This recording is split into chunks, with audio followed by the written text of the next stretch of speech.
If you like what I do, consider joining my channel or donating to my coffee. Links in the description. What's this? It's an art project. Okay, I like it. Picasso. Yeah, that way.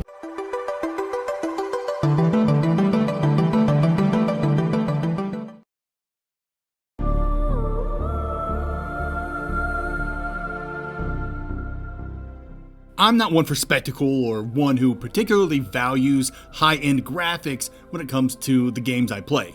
But sometimes, I just look at a game and I'm like, yep, that looks rad. That's what I'm playing this weekend. This is what happened with Somber Echoes. It indeed looked rad, so I indeed played it over the weekend. Sometimes my game selection really is just that simple. So, what's Somber Echoes about? You play as Adrestia, an armor-clad lady with a sword, spear, bow, and a prophecy to kill her twin sister, Harmonia. Obviously, Adrestia doesn't want to kill her sister, but when Harmonia kills her first, all bets are off. With the help of the gods Ether and Nyx, Adrestia is given new life and a mission to take down her sister once and for all. But it won't be easy, as Adrestia must navigate a derelict spaceship filled with monsters and cosmic horrors. Uncertain as to why Harmonia would do this to her own people, Adrestia sets off to solve this mystery and confront her blasphemous sister. That's a really awesome setup, but does it make a great backdrop for a great Metroidvania? Combat. Combat in Somber Echoes is unique. Somber Echoes' combat feels like it's only okay unless you really engage with its mechanics. Then, combat's actually pretty dang cool. I did not engage with these mechanics like I should have, and thus I found the combat to be just okay and at times frustrating for the majority of the experience. This is not the fault of Somber Echoes. This was a skill issue on my part. It all comes down to me not using the tools at my disposal, especially the Ether Lantern. As I go through this section, I'll explain what I did wrong and how I was able to adjust things in order to improve my combat experience. Consider my experience a cautionary tale you can learn from. In the beginning, Somber Echoes' combat is pretty standard, but evolves into something really interesting once you start utilizing the Ether Lantern, which, by the way, is one of the coolest abilities I've seen in a Metroidvania in a while. Anyway, as I've already stated, combat felt okay at first. Adrestia has a ground combo that feels pretty good, but her aerial combat leaves a lot to be desired at first. Adrestia has zero hang time and plummets like a rock after a single attack. Initially, this hurt Somber Echoes for me, but I eventually discovered that this lack of hang time was a very intentional design choice because the devs wanted you to use the Ether Lantern to compensate for this lack of hang time. Also, the game has a hover you can use, but it's not very good until the end of the game. We'll talk about that in the next section. Ideally, for aerial combat, you'd shoot yourself into the air with the lantern, hit the enemy, then catch yourself with the lantern's residual power and shoot yourself back up for another hit. It's unorthodox, but very cool and fun. I was a good ways through the game before I discovered this, and once I found it, I was having way more fun with the dogfights. But that's not to say aerial combat still wasn't my favorite. Fighting in the air wouldn't have felt so bad if aerial enemies didn't take more than one hit to kill. Jump, hit, gets obnoxious after a while, even with the lantern. And if an aerial enemy could be taken out in one hit, there was probably 30 of them. And I am not typing out jump, hit, 30 times for this script. You can imagine how tedious that would be. Now, it's not like the game doesn't give you multiple tools to take out your enemies, ground-based, aerial, or otherwise. Very early, you'll be taught how to deflect enemy projectiles, and that's super helpful in taking down these flying swarms, as well as being super fun to do.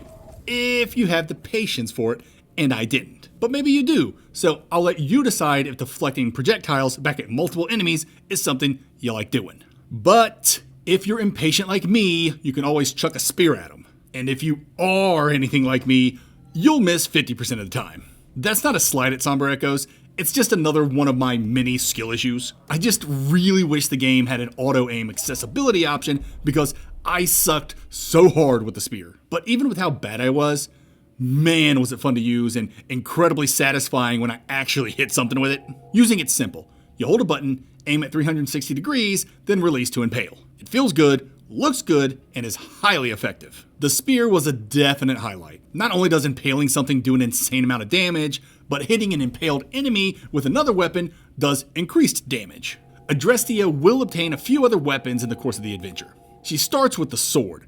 Sorta. I mean, she gets it in the tutorial area. Anyway, eventually she'll get an axe and a bow, each with their own special properties. The axe is a charged attack and deals massive damage, and the bow pierces multiple enemies and freezes them in place for a time. The bow's only downside is that its ammo is your HP, so every shot is like taking damage. So it's wise to use it sparingly. Adrestia also has a shield she can use to fend off incoming damage, and raising your shield at the moment an attack would hit pulls off a parry, stunning the enemy and allowing Adrestia to get some free hits in. I found the parry window to be pretty generous, and I was consistently parrying enemies and bosses alike. That is, when I remembered to parry. I'm just not a parry guy, so I'd take so much unnecessary damage thanks to my absent-mindedness. And because Adrestia doesn't have a traditional dodge with iframes, you'd think I'd brighten up and remember the shield. But nope, I'd sit there like a dummy and take hits to the dome instead of blocking.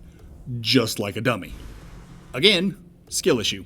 Adrestia technically does have something of a dodge in her Ether Lantern, but it's not ideal as activating it holds Adrestia in place until she presses the button again, effectively forcing you to press the button, aim, and then press the button again to dodge. This method is very slow, and slow isn't what you want during intense combat sections. However, if you go into the options and change the lantern to work when you release the button, it makes the lantern feel and act like a traditional dodge. I highly recommend doing this. Just note, the lantern doesn't have iframes initially, but we'll get them once you upgrade it. Anyway, because I was so dumb and kept forgetting the parry, I didn't use the Ether Lantern as my dodge until I switched how it works in the options menu, and this caused me to die a lot. This game really doesn't hold your hand in a lot of respects, and I respect that. And that sentence will make more sense as we move along in this video, trust me. Now, I'm not saying Somber Echoes is a hardcore challenge you need to be wary of. I'm just saying the game isn't afraid to push players. And it wasn't just the combat, it was the platforming too, but I'll get into that in the next section. For now, let's end this section by talking about the bosses. I heard there weren't a lot of bosses, but there were 8 in the game, and considering I completed Somber Echoes at just shy of 9 hours, that's like a boss an hour. I don't think there's a rule of thumb when it comes to boss frequency, but a boss per hour is pretty good in my book, though 3 of the encounters were variations of the same boss. Regardless, I thought all the bosses were pretty good in their design and in the enjoyment I got from fighting them. Besides the final boss, I didn't find any of the bosses overwhelmingly challenging, despite my dumbass never parrying. I just really milked the Ether Lantern to get me through, and the bosses that pushed me to use my lantern to stay in the air were my favorite. And that's it for combat. Somber Echoes delivers a unique combat system that rewards players who fully engage with its mechanics, especially when using the Ether Lantern to chain aerial attacks and maneuver effectively. It's probably also a good idea to use your shield to parry. And don't forget how awesome your spear is. Even though the lantern was amazing, I could never get enough of impaling jabronis with the spear. Abilities, platforming. Like most MVs, Somber Echoes allows Adrestia to unlock traversal skills as the game progresses. Though there's not a lot to unlock. You get the worst hover in all of MV existence, though it does get great at the very end of the game, and an upgrade to your spear that lets you destroy doors and turrets. But unlike most MVs, Somber Echoes does something I wish more Metroidvanias did, and that starts you out with its most interesting ability. In Somber Echoes' case, that would be the Ether Lantern. I've mentioned the lantern in the previous section, but I didn't really dive into what it actually is and what it's used for. Essentially, the Ether Lantern is your double jump, and you get it as soon as you complete the tutorial area, meaning the entire game is designed around this lantern. You press a button to activate the lantern, aim, and then press the button again to shoot off in that direction. As a reminder, I recommend going into the options menu and switching to Ether Lantern to work off of button release, but to each their own. Once you shoot off, you have limited control and can curve your path a little, allowing for some tricky maneuvers. When you use your lantern, residual energy remains in the spot where you shot off, and you can actually use that energy to shoot off once more, but the energy will dissipate afterward. Using the residual energy to get an advantage during combat and boss fights feels great, but the energy's real use comes in the game's plethora of puzzles. Here's something I didn't expect from Somber Echoes. At about the halfway mark, it turns into a puzzle platformer. And this happens when you unlock the ability called Supernova. The Supernova is an environmental ability that basically turns Adrestia into a meteor, launching her in a direction until she hits something. The supernova is the only way to destroy these special bluish purple blocks, and boy, does the game like to make you scratch your head trying to figure out how to get your supernova through these bad boys. The trick is to use your ether lantern's residual energy to guide the supernova to where you want it to go, and this is some of the most fun you'll have in the game. Basically, you have to work backwards in order to figure out how to solve these supernova puzzles. And even if you do solve these puzzles in your mind, execution is a whole other beast. Many of these puzzles use these yellow walls that you can climb and ricochet off of as a supernova. And there are plenty of obstacles you'll have to navigate, so moving the supernova just right is key, because if you hit anything, you revert back to regular old Adrestia. This is where the residual energy comes into play. Aligning the energy just right can be just as difficult, because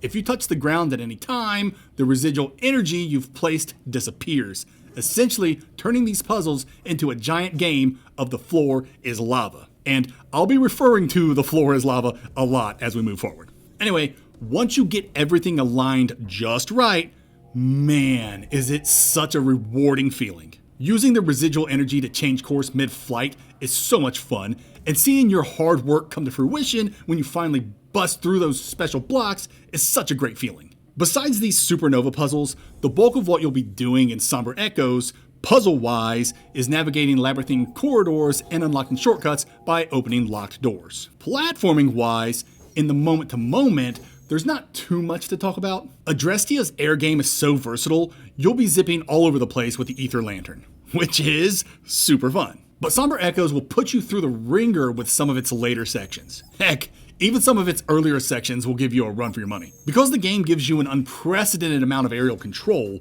most of the more challenging platforming boils down to playing the floor is lava, with blue environmental hazards that hurt you and reset your position, so you have to try again. Some of these sections actually got me to sweat, so you know completing them felt pretty dang good. That's it for this section.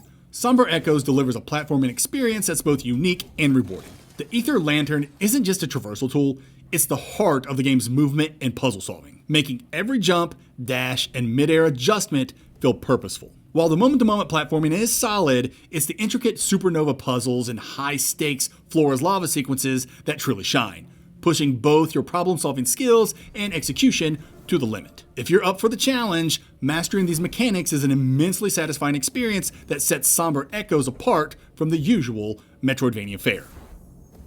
Progression. Somber Echoes leans heavily toward the Metroid-like side of the Metroidvania spectrum. The light RPG elements are pretty scarce in this one. No XP, no skill trees, no equipable gear. All Adrestia has are her weapons and HP, and so these are the only things she can enhance during her journey. Enhancing anything requires finding stuff during exploration. Increasing Adrestia's HP requires that you find 4 Nyx fragments to give her another hit point. And enhancing her weaponry requires she finds special alloy as well as have enough currency. I'm not sure what the currency is called, but it's like white powder or something, and it drops from defeated enemies and can be found in caches. Enhancing your weapons is the only thing this currency is used for, and I never didn't have enough currency to upgrade something, so I wouldn't sweat money too much in this game. There are a couple of side quests for Adrestia to embark on. One is finding all the pieces of a necklace, which is super important, so make sure you're doing that. And the other has to do with finding survivors, which isn't as important, but is something you should still do because you don't want them to die, do you? In all seriousness, I didn't find the survivor side quest to be very rewarding. Each survivor you found gave you some money and some world-building lore, as well as sometimes placing an objective on your map, but that was about it. Like I said, I was never hurting for money, and as neat as lore is, it's not my preferred reward in MVs. Full disclosure, I only found 18 of the 26 survivors, so maybe they do give you something really neat if you find all of them, but from what I can tell, finding them all is for achievement and trophy hunters. That's it for the progression section. When it comes to progression, Somber Echoes keeps things simple and exploration driven. With no XP or skill trees, your only path to growth is through scavenging for upgrades, reinforcing the game's Metroid-like design. Side quests add some extra depth, but the rewards may not be compelling enough for everyone, though completionists and lore enthusiasts will find value in tracking down every last secret. If you enjoy a more stripped-down, exploration-focused approach to progression, Somber Echoes delivers exactly that. Exploration. Being that Somber Echoes is a Metroid-like, I've pretty much discussed everything you can discover while exploring during the progression section. Nyx fragments that increase your HP, alloys to enhance your weapons, money caches, necklace pieces that'll get you your alternate endings, and survivors. That's pretty much everything you're going to find while exploring the Atromitos, which is the name of the ship the game takes place on that I will not be referring to again because it took me like 17 takes to say it right. There are other things and secrets you can find, but they're lore based and I don't want to spoil them here. Except for the red memories you can punch and then read. I don't think that's spoiling anything, letting you know those exist. Somber Echo's biomes are laid out kind of weird, and by weird, I mean some biomes interrupt other biomes in strange ways, but it was actually kind of cool. But mostly biomes were pretty segregated, branching out in every direction. This made for a huge map where fast travel was 100% necessary, and oh boy, here we go. Let's talk about Somber Echo's fast travel. Long story short, I hated it. I don't understand why they did fast travel the way they did. I'm not saying every MV's fast travel needs to be as good as Ender Magnolia's, but they should all be less convoluted than Somber Echoes'. The ship this game takes place on has the following means of fast travel: a tram system, random teleporters, save points, and super save points called Cersei gates. And yet, somehow, even with all these methods, it can still take 5 minutes to get to where you need to go. For spoiler's sake, I won't be showing this, but to fast travel to the last biome, I would have to find a save point, fast travel to a Cersei gate, because you can't fast travel between biomes from regular save points, fast travel to another biome's Cersei gate, fast travel to a save point near a tram, use the tram to go to the tram hub, travel inside the tram hub to find the tram to the final biome, then use the tram to go to the final biome. Why? Why is it so convoluted? This fast travel debacle is my one true negative critique with Somber Echoes. But I guarantee the devs are listening to players and working on a patch to make it better, because you all know how devs like to make my videos outdated. And in this case, the faster they make my video outdated, the better, because this fast travel is a real travesty. Other than the fast travel, I loved exploring the game's world. The biomes are interesting, there are plenty of secrets to find, so make sure you're attacking every suspicious wall, and the game has enough confidence in itself that it doesn't mind if players get lost in its world. About halfway through the game, so about 5-ish hours, the game stops being linear and allows you to play the latter half at your own pace, completely opening itself up and encouraging players to revisit areas or find new ones. This is when the game gets really good. By this time, you have all the tools you need to get to anywhere you need to go. It's up to you to figure out where you need to go. If you found specific survivors or specific red memory bubbles, you might have objectives already set on your map that'll direct you where to go, but if you didn't find those things, you're on your own. I love when MVs have such confidence in their design. I can't tell you the last time I got genuinely lost in an MV like I did in Somber Echoes, forcing me to scour the map for any undiscovered corners I may have missed. And of course, this is a compliment coming from a Metroidvania. Speaking of the in-game map, it's good. Biomes are color-coded, you can mark it up, though you only get 4 markers, which is fine because any points of interest are automatically placed on the map. Overall, the map's good.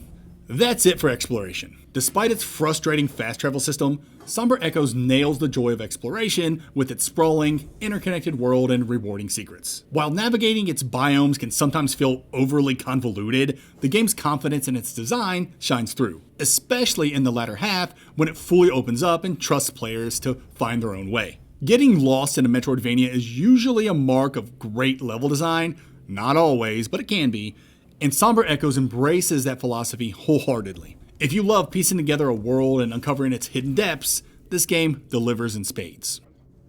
Atmosphere. Narrative. Somber Echoes takes place on a derelict spaceship that's been overrun by cosmic and scientific horrors. Dead bodies, fire, and all manners of decay fill its biomes. As you can imagine, this world is not a very pleasant place to be in, which always makes for a fun atmosphere to explore, especially when the environments on offer look this good. I really like the depth present in a lot of these backgrounds. And for a 2.5D Metroidvania, it looks good. There are plenty of moments when the game allows players to inspect something, only for them to be given a panoramic view of its environment's beautiful decor, or a close-up of some horrific scenery with piles of fiery or impaled corpses. When the game wants you to feel something, it does a pretty good job, especially when it comes to the music. There were many times when some epic track dropped and had me do a double take. The final Biomes BGM was pretty epic, and the track that plays during the first boss fight also caught me off guard with how good it was.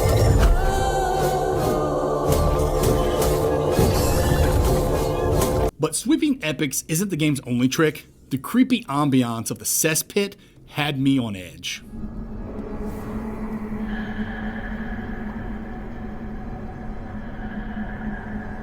When it comes to the narrative, Somber Echoes does something very unique. Opposed to having characters speaking in the present, Somber Echoes instead has a narrator speaking directly to the player, describing what's going on in a very stylistic way.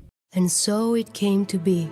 Adrestia, the unstoppable, would walk these halls once more, to reason with her once beloved twin she had returned, after long years of absence. Harmonia, the matriarch. It's really cool and felt suitable for the tone the game was going for. Beyond the narrator, most of the game's story is told through cutscenes, with the narrator, and red memory bubbles you can find. And of course, there's a lot of environmental storytelling to be had. As for the actual plot, I liked it. Star-crossed sisters destined to battle to the death in the middle of the cosmos on a dilapidated spaceship. That's interesting stuff you don't see too often. Add in gods, blasphemous conspiracies, science gone wrong, and a pretty cool twist you kinda see coming. I mean, just pay attention to the NPCs' names, and you won't be too surprised by the twist. And you got yourself a neat little story you want to see to the end. Speaking of the end, this game has 4 endings. I mentioned it earlier, but 3 of those endings involve the optional necklace you have to reassemble during the game. I hope that's not reaching too far into spoiler territory.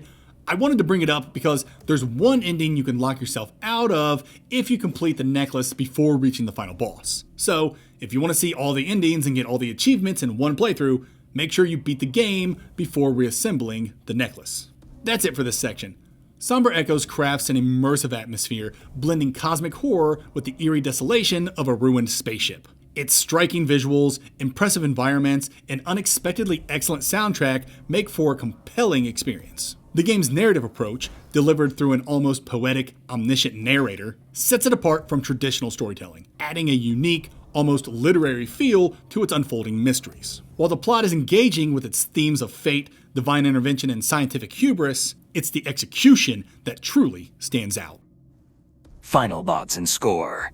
Somber Echoes is a stunning 2.5D Metroidvania with an intriguing narrative and a strong sense of identity. It confidently challenges players with its unconventional mechanics, hooking them early with the gimmicky yet satisfying Ether Lantern. The game isn't afraid to let players get lost in its world, despite offering a solid in-game map. While it takes about half its runtime before fully opening up its world for non-linear exploration, the shift into a more puzzle-heavy experience ultimately works, making Somber Echoes stand out in the genre. And with solid combat, for those who engage with its mechanics properly, and unorthodox platforming sections, Somber Echoes might be a good choice for your next MV. Just be wary of its fast travel near the endgame. It can get quite tedious.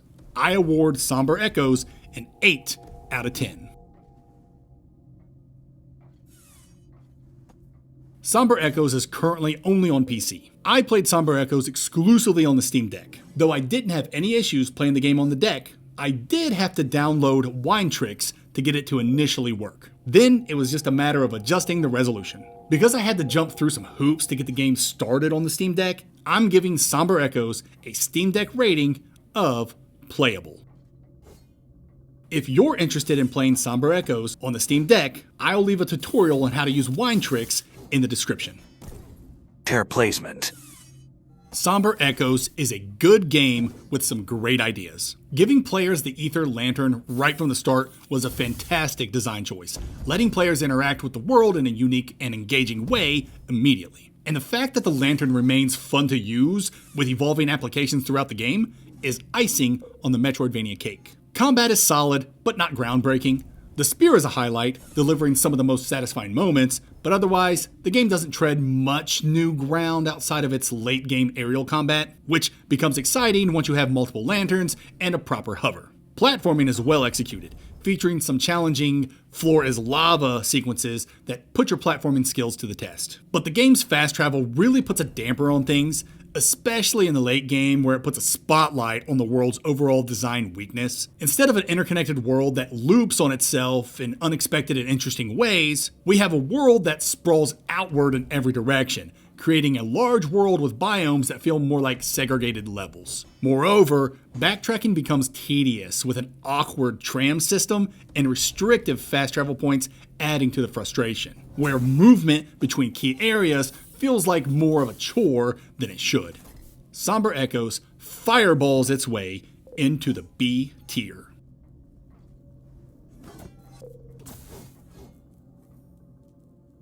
Despite its fast travel woes and a sprawling world design that could use more interconnectivity, Somber Echoes is a unique and rewarding Metroidvania that brings bold ideas to the table. The Ether Lantern alone makes this game stand out, and its combat, platforming, and atmosphere are fairly strong.